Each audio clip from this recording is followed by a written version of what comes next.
Panoodin niyo mabuti kasi may dumaan sa likod ko, dalawa.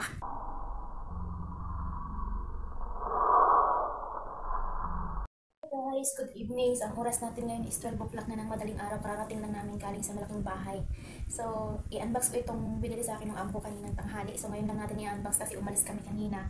Lumipat kami doon sa malaking bahay. Tapos ngayon, i-unbox natin ito bago ako matulog para may content tayo. Charot. Laki na talaga ng chat ko, guys. Nahihirapan na talaga akong magdawit, guys. Tingnan yung laki ng braso. Brasuhan ako ngayon. So, ayan, guys. Lumabon tayo siya. So, nag-drop sa amo ko ng palaman. Pero, sabi ko yung crunchy. Hindi ko alam kung ito yung crunchy, guys. Wait a minute. Masarap kasi yung crunchy, guys, kasi may mga nick. Diba yun?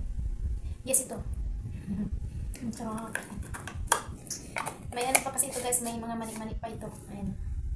Ayaw ko yung pinaka-plain na plain talaga siya na peanut butter. Gusto ko yung may nangangat-ngat akong malutong-lutong. So, may mani pa siya. Actually, mani naman talaga siya, pero hindi talaga siya yung as in giling na giling. Basta may mga lawak siya na buo. Ayan. Tapos, syempre, nabit ko na ko ng snack natin. Mahilig kasi ako dito. Paborito ko to, guys. Disclaimer, hindi sponsored ha. Tapos, syempre, nagpabili rin ako ng, alam niyo na, pang monthly natin. Ayan, binilan ako tatlo. Alam nyo, guys, sobrang ganda nito, guys. Disclaimer, yung product natin hindi siya sponsored. Unbox lang natin. So, maganda tong private na ito, guys, kasi super tiny lang niya. Sobrang tiny niya. Tapos, hindi siya malaki. So, katamtaman lang talaga. Kumbaga, comfortable ka siya na gamitin mo siya. Hindi ka rin matatagusan. Hindi rin maamoy. Diba, kapag may mga period tayo, diba, kapag gumagamit tayo ng ibang pads na hindi hiyang sa atin, diba, sa dilit mo lang gagamitin, parang akala mo, sobrang naamoy mo na, diba? So, mas maganda to, guys, kasi hindi siya yung perfume na pads ba. Hindi ko alam kung paano ko siya sasabihin sa inyo, pero meron kasing mga pads na ginagamit na may yung mabango siya, di ba? Ayoko nang ganun, guys, kasi parang feeling ko sumising mo yung amoy ng ano natin, alam niyo na, yung dumi natin. So, ayan, ang ganda nito, guys, kaso lang wala nito sa Pilipinas, so dito lang to sa Saudi. Kaya, ang bala ko kapag uuwi na ako ng Pilipinas, bibili ulit ako ng madami nito. Kasi nung umuwi ako, guys, may mga pads akong nabili dati na akala ko talaga sobrang liliit lang niya, pero pang, alam mo yung pang malakasan talaga, hindi naman malakas yung monthly ko, as in mahina lang. So, hindi pa nga napupuno ang isang piraso.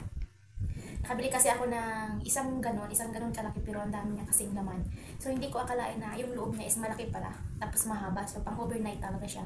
Hindi ko bit yung ganon. So, iniuwi ko, binigay ko na lang doon. Hindi ko alam kung ginagamit din nila yun, pero pang malakasan yun ha. Tapos, walang ganito sa Pilipinas. Alam mo, sobrang ganda nito. Sana lang meron dito sa Pilipinas. Ayan o. Yan. Sobrang ganda nito, guys. Kasi maliit lang siya. At saka manipis. Super nipis niya talaga. So, yun lang, guys. Have a nice day and good night, good morning na rin. Matutulog na ako pagkatapos nito. Siyempre, mag-iinit mo. Yan. Pag nagmamarket yung amo ko, palagi ako tinatanong anong gusto kong snack. Alam lang nila kung ano yung gusto ko. So, ito lang talaga. Disclaimer ulit. Ito lang talaga yung paborito natin. And tingnan nyo naman, guys. Kahit hindi ako araw-araw kumakain, hindi ko alam kung bakit sobrang laki ko talaga. Grabe. As in, hiyang ako dito sa Saudi. Pero nung nag-work ako sa Singapore, everyday kumakain ako, 3 times a day, may snack pa. Hindi ko alam kung ba't ang payat ko doon. Pero dito, super. Tingnan nyo naman, ang laki ko doon. Pag tumagilid ako, akala mo ko ilang buwan yung tiyan ko. Pero maliit lang talaga yan. Baka sa damit lang yan. Pero kasi bumaba talaga ako ngayon, kasi mga hindi nakakita. So, wala na. Kailangan ko na bumili ng mga bago. Siya lang pala, guys. Naipapakita pa ako sa inyo. So, ito siya, guys. May isang i-unbox natin. Dahil nagaling kami doon sa malaking bahay, alam niyo na mga kapag pumupunta kami doon at si mama ay may mga binilihan ng mga kasalubong doon sa mga katulong niya doon. Siyempre, hindi mawala si kunya. Hindi siya. Alam niyo, guys, bit na bit ko na magsuot ng dress. Ayun. Ang ganda niyo. Sinama ko na pag-unbox kasi nandito na rin naman tayo para mahaba yung content natin siya. Ang ganda nito, guys. Ayun. Ayan. May dress na naman ako. May pangsimba naman si kunya. Ayan. Ang ganda niya, guys, kasi may pa-gold siya dito. Di ba, malay mo, totoong gold yan, no? Jackpot. Ay, ang ganda niya. Hindi ko lang alam kung anong brand nito. Pero parang siya shame lang niya ito in order. Binili. Pero hindi mahalin na damit ko. Tingnan natin. Lipad pa ko. Ayan, Emery Rose. Ayan, so ibig sabihin yung sukat ko, guys, large na talaga ako. Grabe. Nakita niyo ba yung dumaan? May dumaan sa likod ko. Nakita niyo? Andyan. Panoodin niyo. Wala, grabe, guys, oh. Large na pala ako. Grabe. Yung size kong small, large na. So, yun lang, guys. Bye. Panoodin niyo mabuti kasi may dumaan sa likod ko. Dalawa. Bye!